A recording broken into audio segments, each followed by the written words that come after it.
Hi friends, welcome to my channel. మా పెరటి తోట రుచులు. పండుగ హడావిడి స్టార్ట్ అయింది. అందరూ ఇలా గిన్నెలు బయట వేసి తోముకోవడం బాగా మనకందరికీ అలవాటే. ప్రతి సంవత్సరం ఇత్తడి గిన్నెలు, రాగి, మొత్తం స్టీల్ సామానం అంతా తోముతాం కదా. ఇవి ఇత్తడి గిన్నెలు ఎంత తెల్లగా వచ్చాయి అనేది మీకు ఈ వీడియోలో చూపిస్తాను. ఏం లేదండి, మనందరికీ తెలిసిందే, అది మీకు కూడా తెలుసు. కానీ నేనైతే ఈ విధంగా తోమాను మీకు చూపిస్తామని వీడియో చేస్తున్నాను.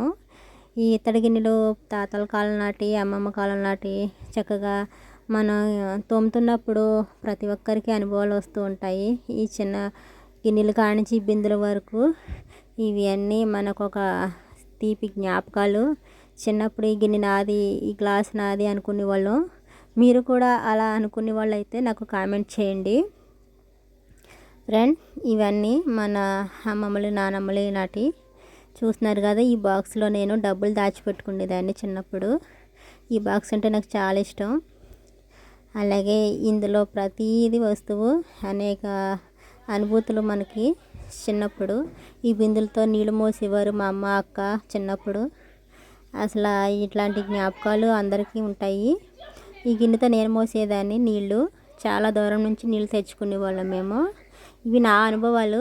మీ అనుభవాలు నాకు షేర్ చేయండి కామెంట్ రూపంలో. ఎంత బాగా తోమానో ఈ వీడియోలో మీకు చూపిస్తాను.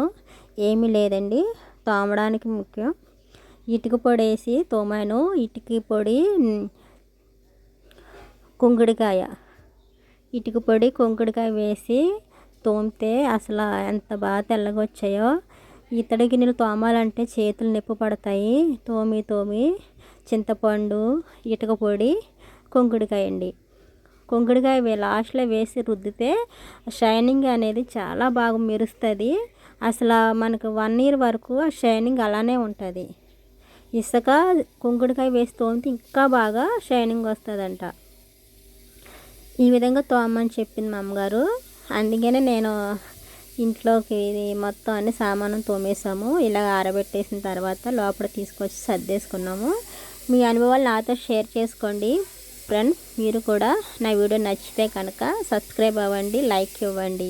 మళ్ళీ చెప్తాను ఫ్రెండ్స్, ఇటుక పొడి, చింతపండు, కుంకుడికాయ నానబెట్టి చక్కగా ఇసుక వేసి కుంకుడికాయ తోమితే చాలా తెల్లగా వస్తాయి. ఓకే అండి, బాయ్.